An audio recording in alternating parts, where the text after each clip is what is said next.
Hi guys, it's Jason here with another video for you guys, and we are going to be talking about the South Utah at Oregon game in Austin Stadium. Last night Oregon wins 77-21. It was 7-7 at one point, and it was pretty good work by Oregon. That was the next 28 points before Southern Utah scores. It was a 42-21 a game at halftime, and Oregon just runs away by outscoring them 42-0 in the second half, making it a 77-21 victory. Oregon with a big victory, a school record in points. Really good game by the University of Oregon. We'll talk about this. What does it mean for the rest of the season? And let me pull up the stats here real quick. We'll run down by it stat by stat like always. Third downs. Really good. I talk about that every week. Third down is one of the most important stats that I do every week. And Oregon, defensively, South Utah was 4 out of 18 on the third downs. That's very good. Getting off the field for the University of Oregon. Oregon, 5 out of 8 on third down. Really good, making the drives extend and whatnot. So Oregon does really good in that sense. Southern Utah, 0-3 on fourth down. So that would make it 4 out of 21. Third down to fourth down. So that's very good. I love that stat, getting off the field regardless who you play. Yardage wise, Oregon at 703 yards of total offense. Most of it by the ground game is 355 yards passing. Mostly done by Justin Herbert. 348 rushing yards. Mostly done by Freeman. Southern Utah only had 99 rushing yards, and I didn't look up the stats, but I could say for sure we did not hold anybody under 100 yards, regardless of the opponent last year. UC Davis recruited him, so that's a step in the right direction. Southern Utah only had 266 passing yards. Penalties.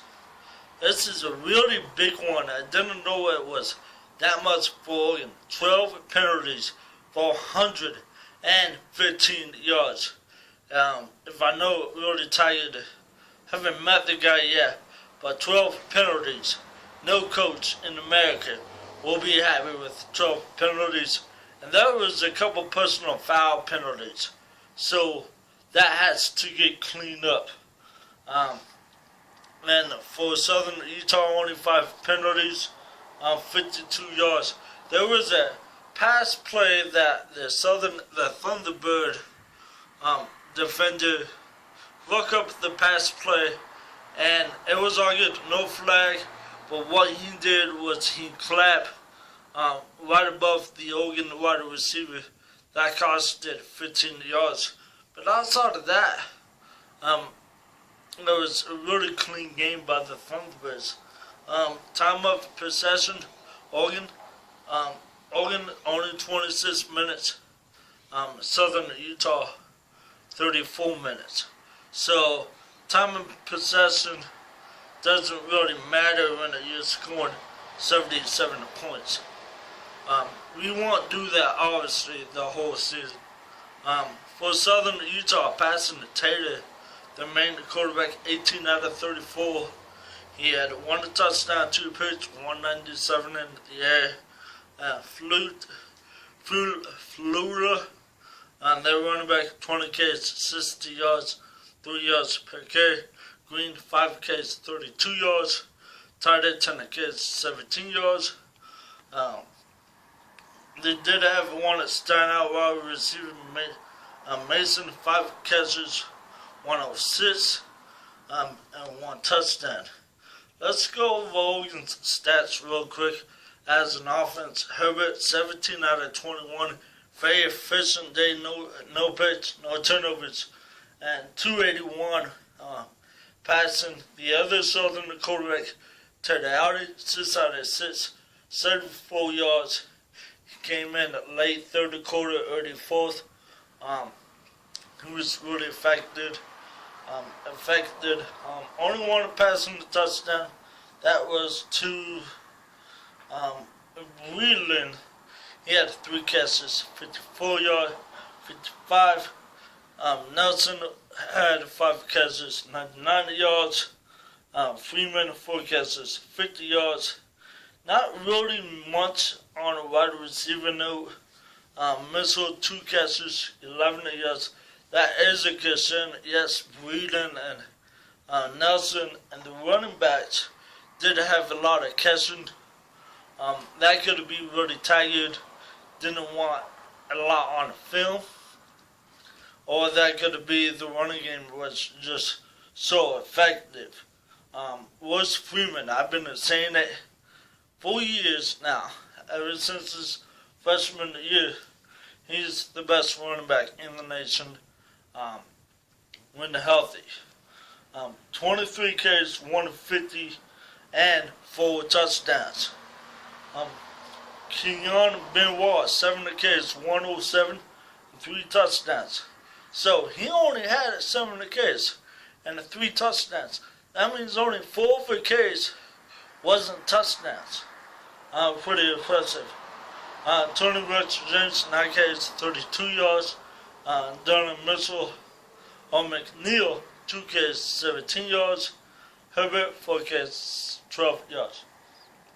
Like I said, Morgan looked very good. The stats look good, both offensively and defensively.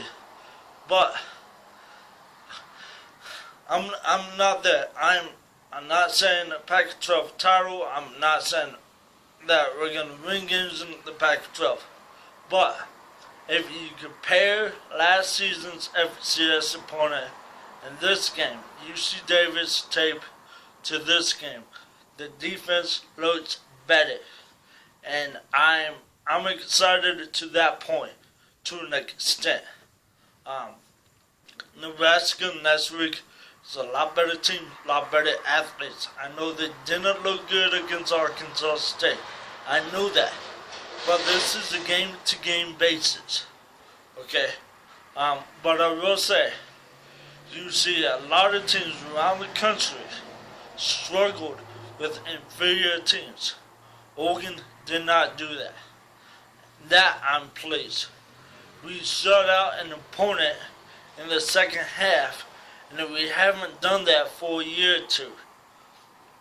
The defense is on the right track. Is it back? No. Okay.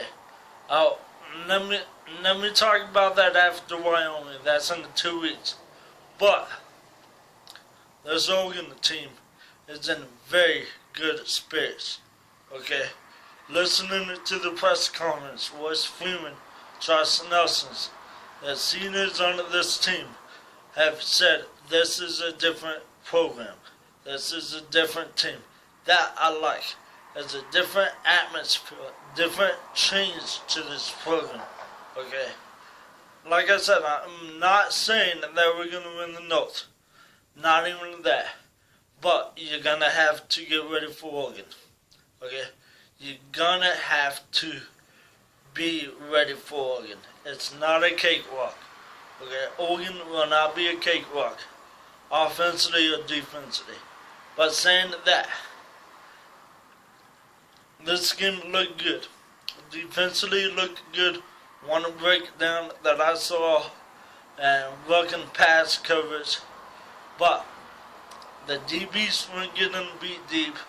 The safeties wasn't misaligned and whatnot. So it's a good direction.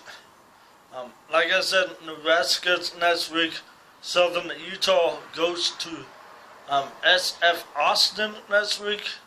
So hopefully they could get a W. Why not? But Oregon's in the right direction. I don't know how many wins, but that season's gonna be fun. I have a video for you guys here in a couple of days, previewing the Nebraska game. But like I said, Oregon's in the right direction. Can't wait to see you next week. So my name's been Jason. This has been the Humphrey Report, and have a great day.